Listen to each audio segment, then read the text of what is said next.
You think you know silence. You don't. True silence is a myth.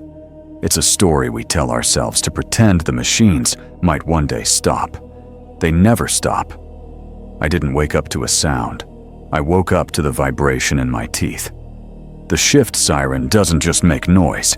It shakes the entire hab block. It rattles the metal frame of my bunk, buzzing against my skull, until my eyes snap open. There is no morning here. There is only the start of the cycle. My hab pod is a coffin of recycled plasteel, barely wider than my shoulders. The air inside is always stale tasting of recycled sweat, and the metallic tang of ozone pumped in from the scrubbers. I didn't stretch. There was no room. I just lay there for 10 seconds, letting the vibration rattle my bones. 10 seconds. That was my rebellion. Then I sat up. If you miss the siren, you miss the nutrient ration. If you miss the ration, you slow down. And if you slow down, they replace you. The corridor outside my pod was already full. Thousands of us shuffling in the dim red light of the emergency lumens. We all wore the same gray heavy overalls. They were stiff with dried sweat and old oil stains that never washed out. No one spoke. What was there to say? We all knew where we were going. The air grew hotter as we reached the transit lifts. Bodies pressed together a sea of gray-clad meat, waiting to be funneled down into the planet's gut. I kept my eyes on the floor. It was metal grating. You could see the levels below, layer after layer of rust and steam descending forever. Someone near me was coughing a wet hacking sound that rattled in their chest. Soot lung, we called it. Everyone gets it eventually. The lift arrived with a grinding screech that made my molars ache. We packed in, shoulder to shoulder. The doors didn't quite close all the way. They never did. As we descended, the air pressure changed. My ears popped. Once, twice, 3 times. I always counted the pops. It was a way to measure the depth. 3 pops meant we were deep enough that the air wasn't just recycled. It was dead. Sector 47 Delta, ammunition casing line. It hit you first as a wall of heat, then the noise. Imagine standing inside a thunderstorm that is also on fire.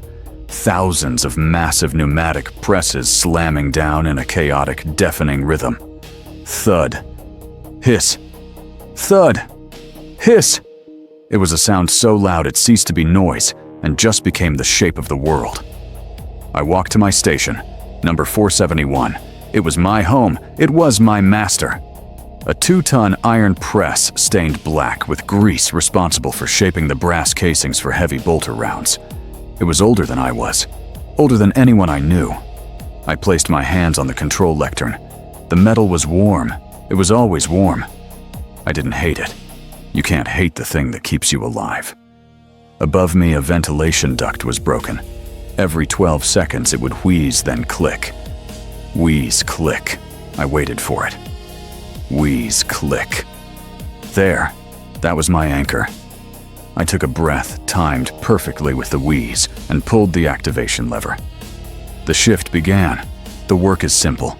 That's the trap. It's simple enough that your mind can wander, but dangerous enough that if it does, you lose a hand. Monitor the pressure gauge. Keep the needle out of the red.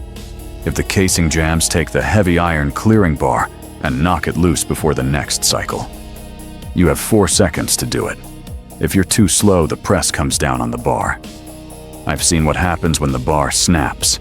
It moves faster than a bullet. So you don't wander, you focus. You become the machine's eyes. Thud.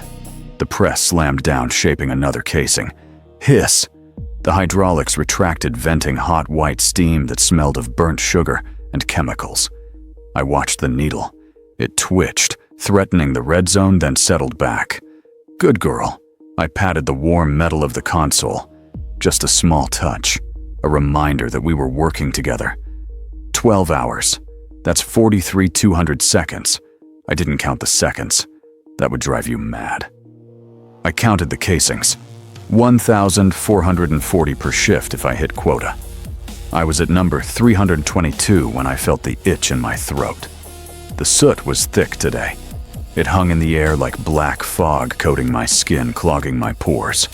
I wanted to cough, but I held it in. Coughing breaks the rhythm. Wheeze click went the vent above me. I exhaled slowly, matching it. The rhythm saved me. You learn things about yourself in the long hours. You learn that your spirit is smaller than you thought. It doesn't fight back. It just curls up and sleeps. I used to wonder about the casings. Where did they go? Who fired them? Did this specific brass shell, the one I just cleared, end up saving a hero? Or did it just rust in a mud-filled trench on some world a million light-years away? I stopped wondering years ago. It didn't matter. The only thing that mattered was the next one, and the one after that. My arms ached with a dull, familiar fire. My fingers were stained permanently dark. The oil worked so deep into the calluses, it was part of my skin. I was becoming more like the press every day. Metal and oil and repetitive motion. Sometimes I envied the servitors. They worked the dangerous stations, the ones near the furnaces. Men and women who had been hollowed out their minds, wiped clean, replaced with simple cogitators. They never looked tired. They never looked bored. They just worked until their parts failed, and then they were dragged away to be recycled. Peace. Absolute mechanical peace. I shook my head. A dangerous thought. Stay awake. Stay human. Wheeze click. 7 hours in. The monotony is a kind of armor. It protects you from fear. If every day is exactly the same, then nothing bad can happen today. Today is just yesterday. Repeated. I was safe here in the noise and the soot. I knew this station. I knew exactly how hard to hit a jam to clear it in 3 seconds flat. I knew exactly how the floor vibrated when the primary pistons fired 3 levels down. It was a terrible, crushing life, but it was mine. And then the shift ended. It didn't end with silence, of course. It ended with a change in the light. The red emergency lumens flashed twice. Shift change. My hand stopped moving before my brain did. I was already reaching for the next lever pull when I realized the quota counter had reset. Done. Another 12 hours survived. I felt the fatigue hit me then all at once, like a physical blow to the chest. My knees shook as I stepped back from the lectern. I wiped my face with a rag that was dirtier than my skin. It just smeared the soot around. I turned to join the stream of gray bodies heading back to the lifts. That's when I saw him. He was standing on the observation gantry high above the factory floor, a splash of deep crimson robes against the endless gray and rust. A tech priest of the Mechanicus. They rarely came down here. We were beneath their notice. He didn't move. He was perfectly still, a statue of red cloth and polished steel. But I could feel his eyes, not human eyes. Glowing optical sensors fixed solely on Sector 47 Delta. Fixed, I suddenly realized with a cold spike of adrenaline on me. He was watching me. The noise of the factory seemed to fade away, leaving only the thumping of my own heart. Why, I hadn't missed quota. I hadn't caused a jam. I was invisible. I had worked so hard to be invisible. The red-robed figure raised a hand. It wasn't a wave. It was a data slate, and he was making a notation. Then he turned and glided away into the shadows of the upper catwalks. I stood there, frozen, blocking the aisle. Someone shoved past me, muttering a curse, but I barely felt it. The safety of the rhythm was gone. Something had noticed me. And in the 41st millennium, nothing good ever notices you. Fear is cold. Even in the suffocating heat of the manufactorum, it sat in my gut, like a lump of ice. I tried to shake it off during the sleep cycle. I told myself it was nothing, a random inspection. Tech priests look at machines, not people. I was just a component of Station 471. He was probably looking at the pressure gauge. But when I woke up for the next shift, the ice was still there. The vibration of the siren didn't just rattle my teeth this time. It felt like a warning. The commute was worse. Every shadow in the corridor looked like a red robe. Every flicker of the lumens looked like a glowing mechanical eye. I kept my head down, lower than usual. I didn't count the elevator pops. I was too busy trying to keep my hands from shaking. If they saw you shaking, they thought you were sick. Sickness is inefficiency. Inefficiency is death. I reached my station. It was waiting for me exactly as I'd left it. Warm, greasy, familiar. I gripped the lectern hard, letting the heat seep into my cold palms. Just work, I whispered to myself. No one could hear me over the roar. Just do the work. Be the machine. Wheeze click. The vent greeted me. I took a breath. I pulled the lever. The shift began. For the first 4 hours, it was fine. The rhythm took over. Thud. Hiss. Thud. Hiss. My muscles remembered the motions even if my mind was racing. I was starting to relax, starting to believe I had imagined it. Then I looked up. He was back. The same spot on the gantry, the same crimson robes. But this time he wasn't alone. 2 others stood behind him. They were taller, broader. Their robes were shorter, revealing legs that were purely mechanical. Skitari, the holy soldiers of the machine god. They didn't carry data slates. They carried galvanic rifles. My breath hitched. I missed the wheeze click by half a second. It was a tiny error, a microscopic break in the pattern. But it was enough. My hand slipped on the pressure dial. I over-adjusted. The needle slammed into the red. A warning klaxon blared from my console, a harsh, grinding buzz that cut through the factory noise. Panic is not cold. Panic is hot. It flooded my chest, burning away the ice instantly. I grabbed the adjustment wheel, spinning it desperately back. Too fast. The hydraulic pressure dropped like a stone. The press was in mid-cycle. It didn't have enough power to finish the stroke. It didn't slam down, it just crunched. A half-formed brass casing was caught in the die. Jam. The word flashed in angry red runes on my display. I knew what to do. I had done it 1,000 times. Grab the iron bar, insert into the clearance slot, heave with your full body weight, retract before the cycle resets. Simple. But I could feel them watching me. 3 pairs of inhuman eyes burning into the back of my neck from the gantry. I grabbed the bar. My hands were slick with sudden sweat. I shoved it into the slot. It didn't seat right. It slipped. Metal screeched against metal. I tried again, jamming it in with desperate force. It caught. Come on, I grunted, putting my shoulder into it. The jammed casing wouldn't budge. It had cooled too much. The brass had hardened in the die. I needed more leverage. I stepped up onto the base of the machine, putting my boot against the frame for purchase. That was a violation of safety protocol Delta 7. I knew it. They knew it. I heaved again. Crack. The casing broke free. Relief washed over me so intense my knees almost buckled. I did it. I fixed it. I turned to step down to pull the bar free. That's when I saw the tech priest raise his hand again. Not a data slate this time. He just pointed. A single metal finger aimed directly at me. The 2 Skitari moved instantly. They didn't walk. They marched. A synchronized, terrifyingly fast lockstep toward the gantry stairs. My blood turned to slush. I froze.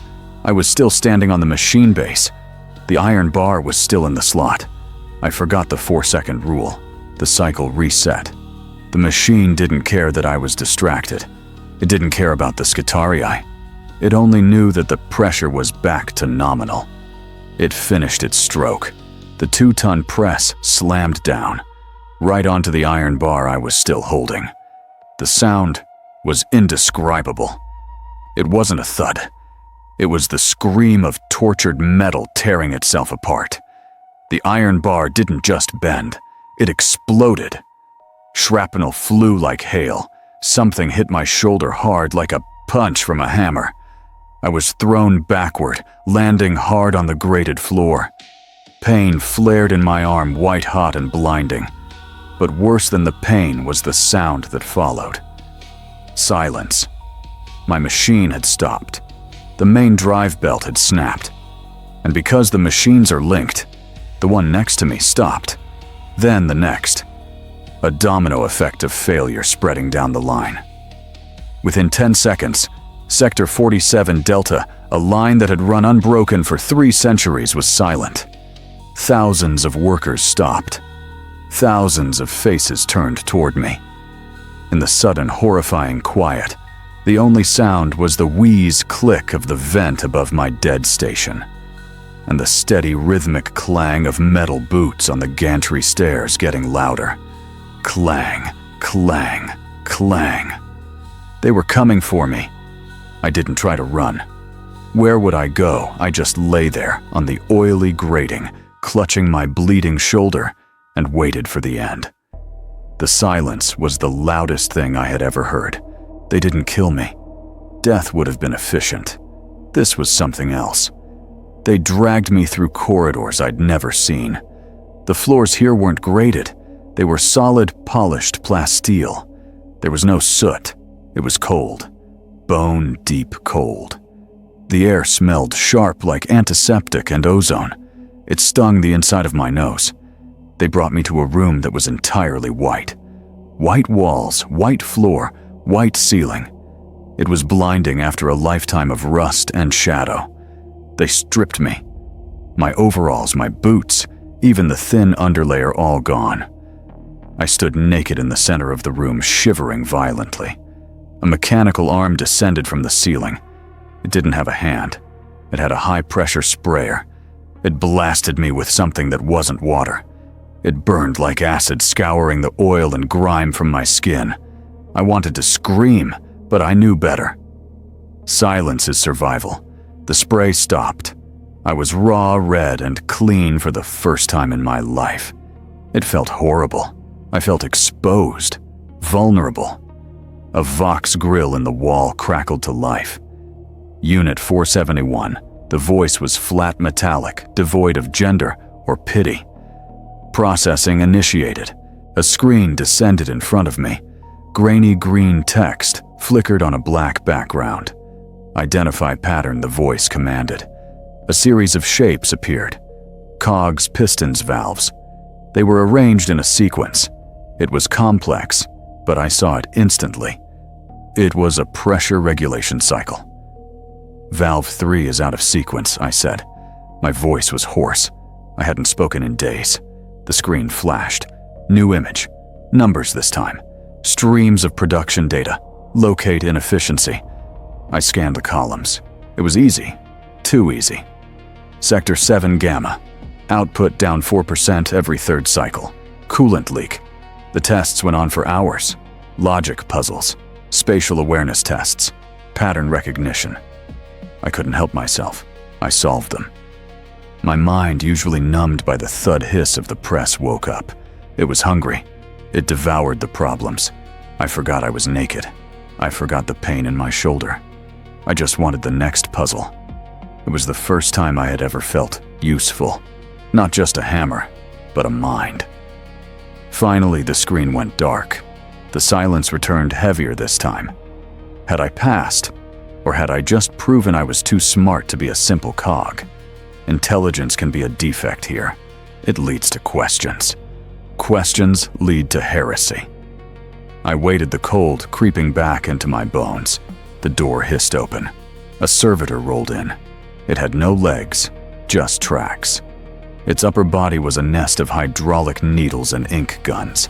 It grabbed my left wrist with a cold metal claw. I didn't struggle. The needles descended. It wasn't a gentle tattoo. It was industrial stamping. Pain flared hot and sharp as it wrote directly into my flesh. When it pulled away, my skin was angry, red, weeping blood, and clear fluid. A new designation. 99B, Unit 471 deemed obsolete, the Vox voice said. Obsolete. The word hit me harder than the needles. I was erased. Unit 99B designated. Aptitude for pattern recognition confirmed. A pause. The static hissed. Reassignment sub-level 14. By-processing division. By-processing. I didn't know the term, but the way the voice said it, there was no mechanical indifference there. It almost sounded like a threat. A slot in the wall opened, and a bundle of fresh gray overalls fell out. They were exactly like my old ones, but they smelled strange. Not oil. They smelled faintly of copper. I put them on. They were stiff, scratching my raw skin. "Proceed to transit," the voice ordered. The door opened again. I walked out of the white room, my new name burning on my wrist. I was 99B now, and I was going down. Deeper than I had ever been. To level 14. To whatever by-processing meant. I had a feeling I was going to miss the soot. The elevator wasn't like the ones in the hab blocks. This was a freight hauler. Massive, ancient, and brutal. It was a cage of thick, rusted iron mesh big enough to hold a battle tank. Or 1,000 reassigned workers. We were herded in like Grok's cattle. Not just me. Dozens of others from the processing center. Some had new stamps on their wrists like mine. Others didn't have wrists anymore. Just freshly cauterized stumps where hands used to be. They didn't cry. They just stared at the floor with dead glassy eyes. The gate slammed shut with a sound like a prison door. There was no smooth acceleration. The floor just dropped out from under us. We fell. For a second, we were weightless. Then the chains caught, jerking us violently. The descent began. It was fast. Too fast. The air rushed up through the mesh floor, hot and foul. We passed level after level. Flashes of light and noise in the darkness. Sparks from welding bays. The orange glow of foundries. Deeper and deeper. The air pressure built until my ears wouldn't pop anymore. They just ached. A constant dull throb behind my eyes. The smell changed. The familiar soot and oil faded, replaced by something wetter, something thicker. Ammonia. Rot. And underneath it all the copper tang of old blood. Rust, I told myself. It's just wet rust. I was pressed against the mesh wall. Next to me was an old man. His skin was gray, almost translucent, draped over his bones like wet parchment. He had no teeth. His jaw worked, constantly chewing on nothing. He kept muttering. A low, frantic stream of nonsense. Didn't mean to. Just a small break. Sleepy, that's all. Didn't see the cogitator. He looked up at me. His eyes were milky with cataracts. "You going down too, boy?" he wheezed. I nodded. I didn't want to talk to him. Talking is dangerous. "Level 14, he whispered. I heard him say it. He leaned closer. His breath smelled like sour nutrient paste. They say the sky is down there. I frowned. "There's no sky down here, old man. We're miles underground." He chuckled. A dry, rattling sound. Not the blue sky. Not the one from the old vid tapes. He pointed a trembling finger downward through the mesh floor. "The red sky. The steam sky. That's where the clouds are made of. Meat." I pulled away from him. He was mad. Madness is another form of inefficiency. But his words stuck in my head. Clouds made of meat. I looked down. Far below, I could see a faint red glow. It wasn't fire. It was softer. Wetter. Like the glow of blood under thin skin. The elevator was slowing down. The groaning of the chains grew louder, echoing in the massive shaft. We hit the bottom. It wasn't a gentle stop. We slammed into the buffers with bone-jarring force. People fell. The old man collapsed against my legs. I didn't help him up. The gates ground open. The heat hit us instantly. It wasn't the dry furnace heat of the upper levels. This was wet heat. Steamy, suffocating heavy. It clung to your skin like a second layer of sweat. And the smell. The copper tang was overwhelming now. It coated the back of my throat. It tasted like biting your own tongue. We shuffled out onto a metal platform. The air was thick with red fog, steam. It was rising from massive vats that stretched as far as I could see. Vats the size of hab blocks bubbling and churning. Pipes, thick as ancient trees, ran everywhere, pulsing with something sludge-like. Above us, conveyor belts rattled endlessly in the crimson gloom, carrying things, lumps, shapes. I couldn't make them out through the steam. I didn't want to. Cargo 99, a voice boomed from overhead speakers. Decant. Report to Primus Vat.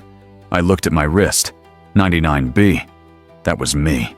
I stepped off the platform into the red fog. My boot squelched on the floor. It wasn't oil. It was pinkish slime. I reached into my pocket. I had a small piece of slag there. A tiny jagged lump of metal from my old station. I gripped it tight. It was sharp. It cut into my palm. The pain was good.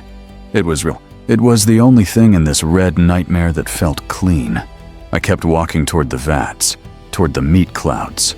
You can get used to soot. It just coats your lungs. You cough it up. You can't get used to the smell of sub-level 14. It was sweet. Sickeningly, cloyingly sweet. Like fruit left to rot in the sun mixed with the sharp tang of copper. This wasn't a manufactorum. Not really. It was a kitchen. A kitchen that fed 1 trillion hungry souls. Vat Primus, the Vox servitor, had said. I found it by following the heat. It was a cauldron the size of a docking bay. The sides were thick, riveted iron sweating condensation that dripped into the red fog.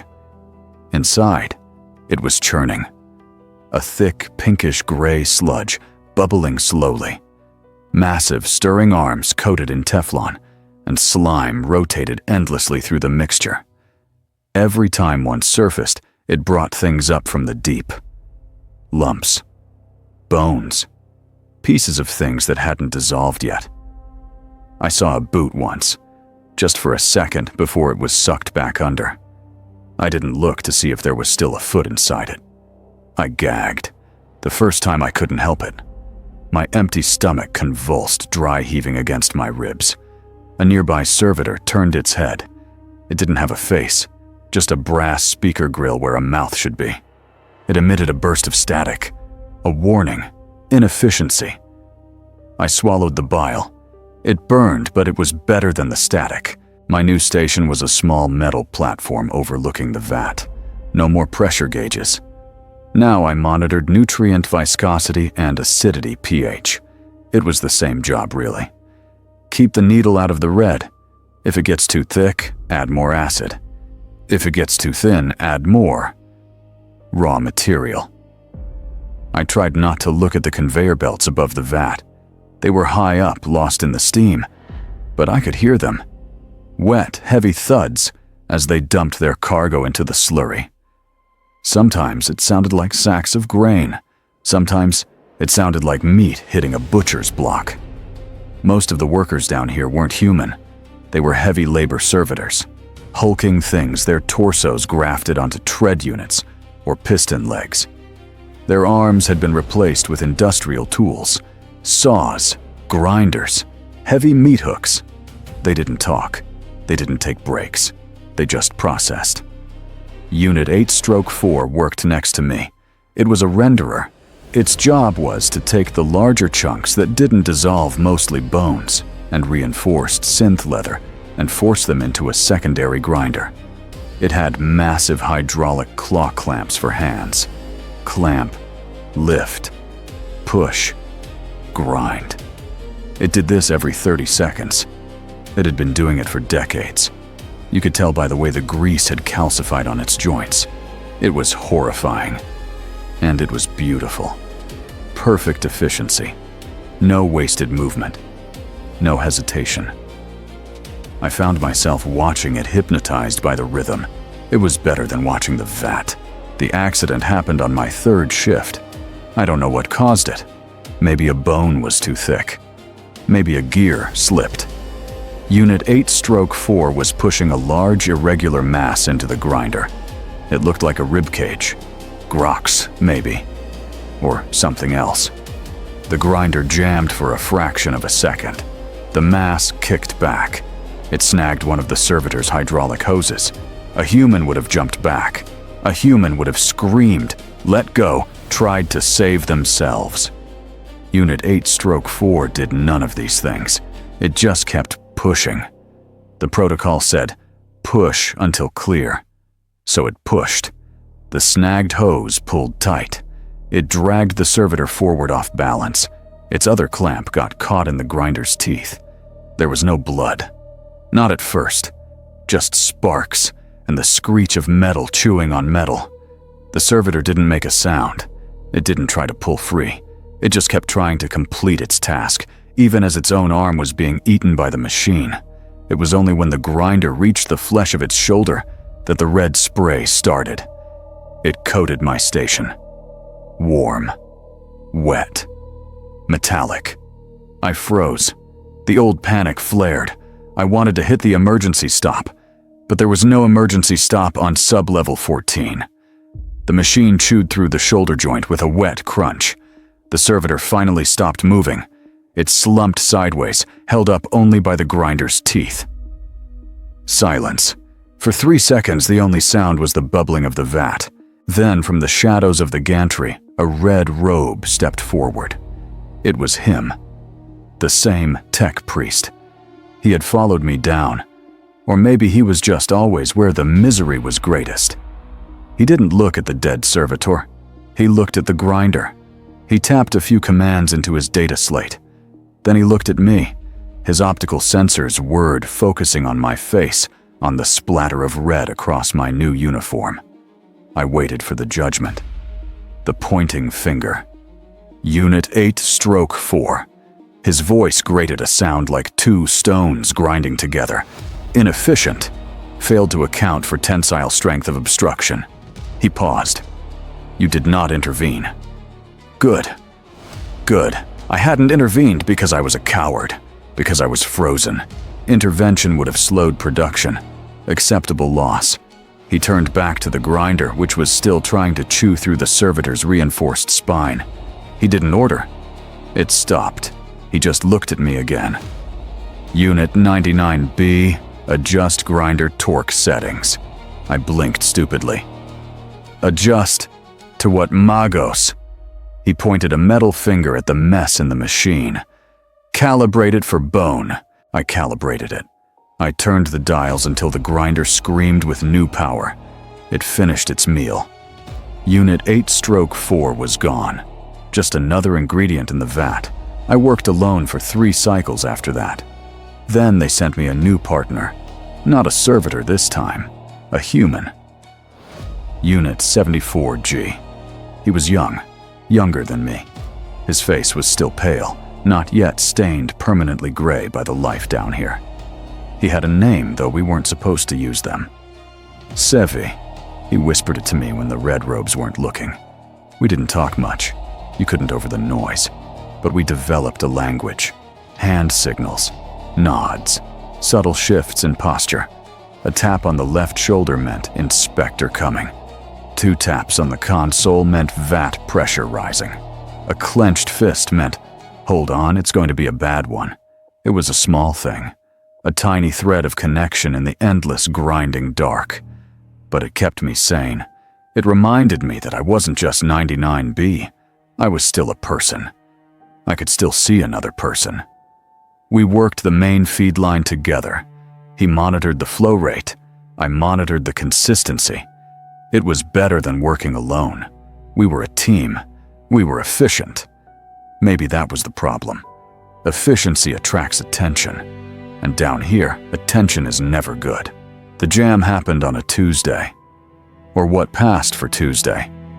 Time is just a series of shift sirens down here. A massive chunk of something blocked the primary intake chute. It looked like a piece of hull plating. Thick, warped plasteel. How it got into the nutrient feed, I don't know. Maybe a whole transport ship had crashed into the reclamation grinders above us. The alarms blared instantly. Blockage. Blockage. Purge imminent. Red lights strobed, turning the steam into bloody, swirling clouds. Sevi panicked. I saw it in his eyes. The whites were huge, terrified. He knew what a purge meant.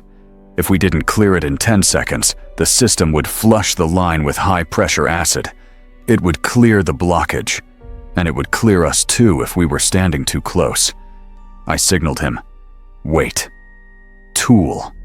We needed the heavy hydraulic pike to move that plating. But Sevi didn't wait. He was terrified of the mark on his record, terrified of being reassigned again. He thought he could move it by hand. He jumped onto the conveyor belt. No, I tried to shout, but the steam swallowed my voice. He grabbed the plating. He heaved. It moved.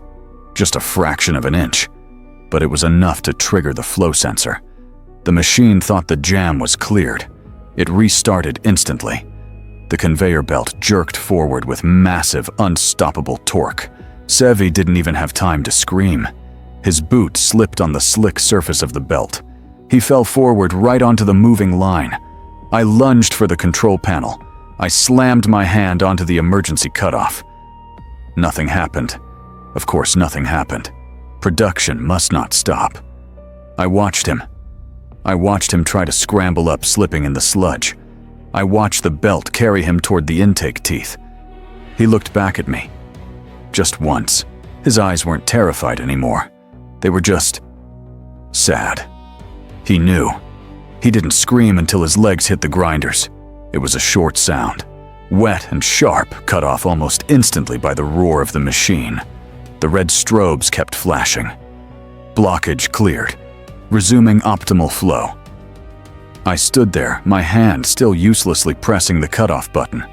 The conveyor belt kept moving, carrying the plating, carrying the sludge, carrying the red, wet smear that used to be Sevi. I felt something cold in my pocket, the piece of slag. I gripped it until my knuckles turned white.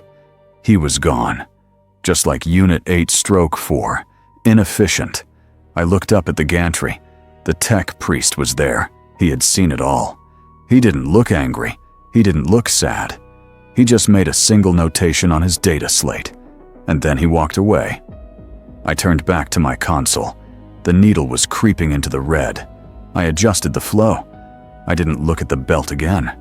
I just worked. You don't heal down here. You just callous. Sevi's death didn't haunt me. I didn't let it. If I thought about his face in the steam, I would slow down. If I slowed down, I would join him. So I forgot him. I forgot his name. I forgot his hand signals. I became 99B completely. Weeks turned into months, or maybe years. The calendar is just another lie they tell you in the upper habs. There is no time. There is only the quota. I adapted. The smell of rotting meat and copper didn't make me gag anymore. It just smelled like air. The heat didn't bother me. My skin grew thick and leathery, immune to the scalding steam. I stopped counting elevator pops. I stopped looking for the sky. My world was the vat, the grinder, and the needle on the gauge. I was good at it. Better than good. I was optimal. My station had the highest throughput in sub-level 14 for 3 cycles running. I didn't feel pride. Pride is a human emotion. I felt calibrated, like a gear that has finally worn down its rough edges and fits perfectly into the machine. The tech priest noticed. He didn't praise me. They don't do that. But he stopped watching me so closely.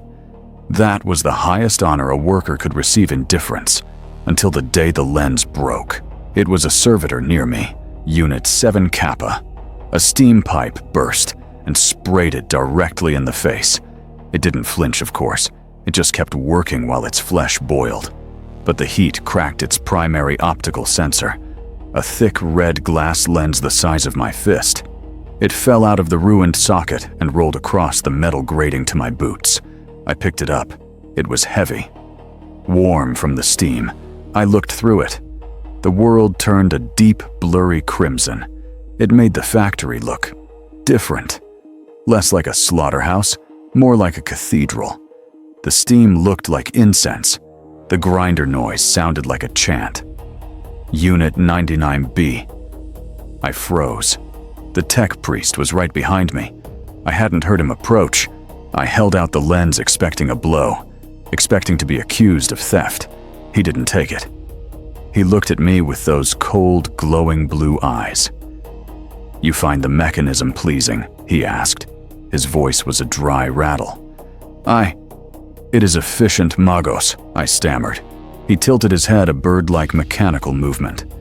"You have reduced waste at this station by 4.7%, he said. "You possess an affinity for the machine spirit." He reached out a metal claw and tapped the lens in my hand. "Keep it. Consider it. A token of potential." He turned and glided away. I stood there holding the broken eye of a dead man. It wasn't a gift. It was a promise, or a threat. I put it in my pocket next to the piece of slag. One was raw waste. The other was a refined component. I was starting to understand the difference, and I was starting to wonder which one I was. I started counting again. Not shift sirens, not elevator pops. I counted the rhythm of the machines. The grinder was a bass drum. Thud, crunch. The conveyor belts were the hi-hats. Click, click, click, whir. The steam vents were the chorus. Hiss, hiss, hiss. It was a song of perfect, unending production. I found myself tapping my fingers on the console in time with it. I wasn't just enduring the noise anymore. I was part of it. I was the conductor of my little section of the orchestra. More acid, less sludge, increased torque. The vat bubbled its approval. I realized then that I had stopped being afraid. Fear is for things that can die. Machines don't die. They just break and are repaired. Or they are recycled. Either way, the work continues. I touched the lens in my pocket. It was smooth, cold, perfect. I wanted to be like that lens. Hard, unfeeling, able to see the world only in shades of efficient red. I didn't know it then, but I was already halfway there. The meat was still soft, but the mind was already turning to iron. And just when I thought I had reached the peak of efficiency, they arrived and taught me the true meaning of the word. The alarms changed first. Not the blockage screech, not the shift siren. This was a new sound, deep resonant like a massive bell tolling underwater. Doom, doom, doom. The rhythm of the floor broke. Every worker, every servitor stopped for a microsecond. Then the red lights turned to pure, blinding white. Magos secure, the Vox boomed. All units, obey. The main blast doors at the end of the hall ground open. They didn't just walk in, they invaded. First came the Skitarii, a full maniple, 50 of them. They marched in perfect unison, their metal feet hitting the deck plates with a single thunderous clang. They were pristine. No rust, no oil stains. Their red cloaks were vibrant, their brass armor polished to a mirror sheen. They didn't look at us. We were beneath them. They formed two perfect lines, creating a corridor of honor through the filth of the factory floor. Then he came. I had seen tech priests before, but they were just overseers. This was a lord, a magos dominus. He didn't walk. He floated suspended by anti-grav suspensors that hummed with terrifying power. He was massive, humanoid only in the vaguest sense. His body was a towering construct of brass, intricate gearing, and pulsating power cables. He had 4 extra mechanical arms, each ending in a different arcane weapon or tool. His face was entirely gone, replaced by a skull mask of polished steel with 6 glowing green optical sensors. The air around him crackled. Static. It wasn't a sound. It was a physical pressure. It tasted like aluminum foil on a rusted filling. It made my teeth ache. My new lens in my pocket vibrated against my leg. He floated down the aisle of Skitarii. He stopped right in front of Vat Primus. My Vat. I didn't dare breathe. I didn't dare blink. The low-tech priest, the one who had given me the lens, scurried forward. He looked small now, weak. He bowed low, his mechadendrites twitching nervously. "Magos Dominus," he rasped. "Production is at 94% optimal. We are—" The Magos didn't let him finish. He emitted a sound that dropped me to my knees. A blast of binary cant. Static screech 1011 zone. It wasn't meant for human ears. It was pure data transmitted at deafening volume. My nose started to bleed. I didn't understand the words, but I understood the meaning perfectly. It was pure, undiluted contempt. Insufficient, his mechanical voice boomed, translating itself a second later. "The crusade demands more. The quota is irrelevant. The need is infinite." He turned his 6 glowing eyes toward me. I felt stripped bare. He didn't see a person. He didn't even see a worker. He saw biomass. He saw approximately 70 kilograms of protein and water that was currently being inefficient. "Why is this unit idle?" the smaller tech priest stammered. He is waiting for input, Magos." The Magos raised one of his massive metal claws. It was a power pincer crackling with disruptive energy. He pointed it not at me, but at the entire factory floor. "There is no waiting. There is only output. Double the operational speed. Disengage all safeties. Burn them out if you must. The Omnissiah demands iron, not flesh." He turned and floated away, the static field trailing behind him like a lethal perfume. Double speed. Safeties off. It was a death sentence. For us. For the machines. I looked at the tech priest. He didn't look back. He just tapped his data slate. The conveyor belt suddenly lurched, speeding up with a terrifying whine. The grinders roared louder, vibrating violently.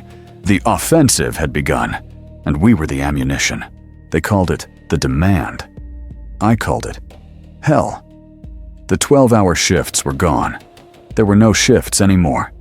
You worked until you collapsed. Then a med servitor would roll by and jam a stim injector into your neck. You'd wake up screaming, heart hammering like a piston, and you'd keep working. The noise was incredible. Machines weren't meant to run this fast. Bearings smoked. Belts snapped. The air was thick with the acrid blue smoke of burning lubricant. My station was vibrating so hard my teeth rattled constantly. I couldn't feel my hands. The stims had burned out my nerve endings. I was just watching my own arms move like they belonged to someone else. "More acid," the Vox screamed. I turned the valve. It was hot enough to blister my skin. I didn't feel it. Flow rate critical, I hit the override. The vat bubbled violently, splashing hot sludge onto the grating. It ate through the metal in seconds. A worker near me, I don't know his number, slipped in it. He fell against a superheated steam pipe. His uniform melted instantly. Then his skin. He didn't even have time to scream before the med servitor was there. It didn't treat him. It dragged him away. Not to the medici bay, to the secondary grinder line. Recycling. Nothing wasted. I watched it happen. I felt nothing. Just a mild annoyance that his fall had slowed down the line for 3 seconds. 3 seconds of inefficiency. The stims were working. I was becoming the perfect machine. 70 hours. 80. I lost count. The world became a blur of red light and gray metal. I started hallucinating. I saw faces in the steam. Sevi was there. And the old man from the elevator. They weren't sad anymore. They were laughing. Laughing at me stuck here in the noise while they were quiet. "Quiet is death," I muttered to the pressure gauge. "Noise is life." The gauge didn't answer. It was deep in the red zone. We all were. I was beautiful in a way. A symphony of absolute destruction. We were tearing ourselves apart to feed a war we would never see. I remember looking at my hands during a microsecond lull. They were shaking uncontrollably, not from fear, from chemical overload. My veins stood out like black cords under my gray skin. I felt powerful. I felt like I could rip the iron plating off the vat with my bare hands. I was high on duty, high on the Omnissiah's own fury. Unit 99B output dropping. The tech priest's voice snapped me back. I slammed the regulator lever forward. The grinder shrieked in protest. Scream! It was a sound of pure agony, the sound of metal that has had enough. I smiled. It was the only sound that made sense anymore. Let it break. Let it all break. At least then it would be quiet. And then it happened. The sound I had been waiting for deep down. The same sound that killed Sevi. Blockage. The alarm didn't even sound terrified this time. It just sounded inevitable, like it knew this was how it had to end. I looked at the jam. Another piece of hull plating. Bigger this time. The machine was shaking, trying to chew through it and failing. I knew the protocol. Wait for the tool. Wait for the team. But there was no team. There was only me and the stims and the demand. I wasn't going to wait. I was efficient now. I was going to clear it. Myself. Blockage. Blockage. The alarm wasn't just a noise. It was an insult. It was screaming that I was failing. The stims in my blood boiled. I didn't feel fear. I felt rage. Pure white-hot fury at this piece of uncooperative metal that dared to stop my line. No, I snarled. I didn't wait for the hydraulic pike. I didn't signal for help. I slammed my hand onto the manual override, bypassing the safety mag locks. The containment shield hissed open. The heat hit me instantly. It singed my eyebrows. I didn't care. I reached in. My arm went deep into the grinder's throat. I could feel the teeth of the machine still vibrating, hungry to start moving again. I grabbed the jammed plating. It was boiling hot. I felt my glove start to melt, fusing to the skin of my palm. Good. More grip. I heaved. I put every ounce of hysterical chemical strength I had into it. Work, I screamed. Not at anyone. At the machine. At the universe. It gave. With a screech of defeated metal, the plating tore free. I had done it. I was faster than the safety protocols. I was better. I started to pull my arm back, a grin of savage triumph on my face. But I had forgotten one thing. The machine doesn't care if you're fast. It only cares that it is free. The moment the tension released, the massive torque of the drive motor kicked in. It didn't just start, it lunged. The entire grinder assembly bucked violently. 1,000 pounds of vibrating iron lurched forward 6 inches, right into my face. I didn't feel the impact. There was no pain. Not yet. Just a sudden deafening crack inside my own skull, like stepping on a dry branch, but louder, and a sensation, a wet pop, like a grape bursting between your fingers. The world went sideways. I was flying backward. I hit the grated floor hard. I felt things fall out of my pockets, the piece of slag, the red lens. They skittered away across the metal, lost in the steam. My anchors. Gone. I tried to sit up. I couldn't. My body refused to obey. Strange. I wasn't panicked. The stims were still doing their job, keeping me detached. I just lay there, one cheek pressed against the oily grating. I blinked. My left eye worked. I could see the grinder roaring triumphantly back to life, chewing up the sludge. I blinked my right eye. Nothing happened. No, that wasn't right. Something happened.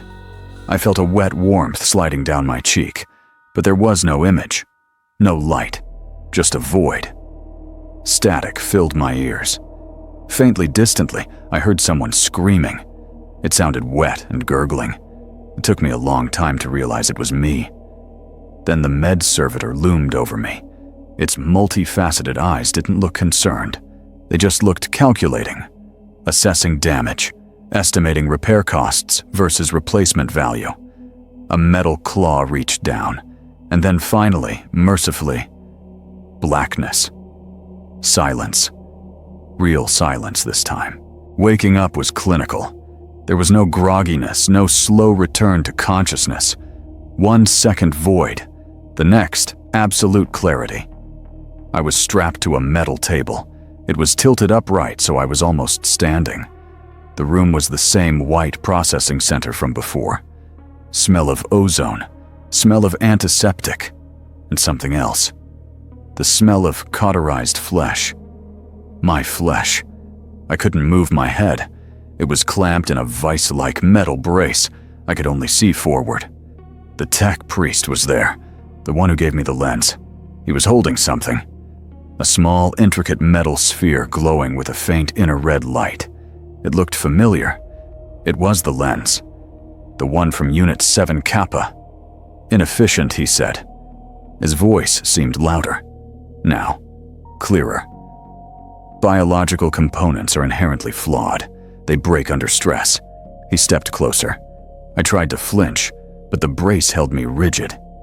You cleared the blockage. You maintained production. That is acceptable. He raised the metal sphere. It wasn't just a lens anymore.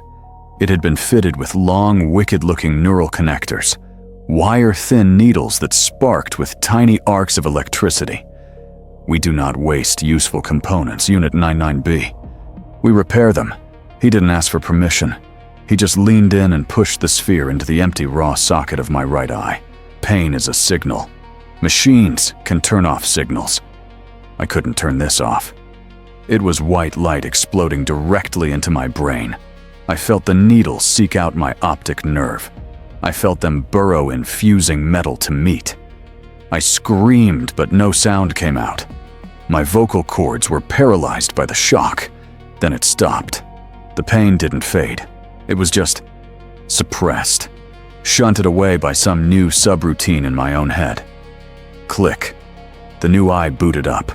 It didn't open like a human eye. It activated. A stream of data scrolled across my vision. Red text overlaid on the world. Optical Unit 7 Kappa Redux Online. Diagnostic nominal, threat assessment negative. I looked at the tech priest. I didn't just see red robes anymore. I saw heat signatures. I saw the pulse of power in his cybernetics. I saw the structural stress points in the metal table I was strapped to. I saw everything. Better, the tech priest said. He released the clamps. I stood up. I didn't stumble. My balance was perfect. The new eye was already compensating. I touched the cold metal ring that now surrounded my right eye socket. Didn't feel alien. It felt correct. You are no longer Unit 99B, he said. You are Overseer 47 Lex. Report to Gantry 4. Overseer. I had been promoted. I had given them my eye, and they had given me a better one. Machine 1. I didn't feel grateful. I just felt efficient. Compliance, I said. My own voice sounded different to me now. Flatter. Colder. Better. The gantry is high. It is above the soot line, above the heat, above the noise. From up here, Sector 47 Delta looks small, like a toy set moving in perfect, jerky synchronization. I stand where the tech priest once stood. I wear the red robes now. They are heavy, but I do not feel the weight. My human eye sees the workers below, thousands of gray specks shuffling between machines. My other eye, the true eye, sees the truth. Unit 82, heart rate elevated. Predicted failure, 42 hours. Unit 83, nominal. Unit 884, inefficiency detected. 2.3 second delay. I raise my data slate. I make a notation. Unit 884 will be reassigned. It is not cruelty. It is mathematics. Cruelty requires feeling. Mathematics requires only accuracy. I hear a sound. Faint, distant, but unmistakable. Wheeze click. It is my old friend, the broken vent above Station 471. My human ear hears it with a strange, dull ache of nostalgia. A memory of fear and sweat and small, quiet rebellions. My new eye zooms in. Structural failure detected. Ventilation unit, 47 Alpha. Pressure loss, 0.4%. It is an error. Errors must be corrected. I tap the command into my slate. Dispatch maintenance servitors, repair immediately. The wheeze click stops 10 minutes later. The silence is better. It is optimal. I turn away from the factory floor. I look up. Past the gantries, past the massive atmospheric recyclers that hang like stalactites from the cavern roof. Far above, miles away, there is a dome. It is ancient, made of armor-glass, thick enough to stop orbital bombardment.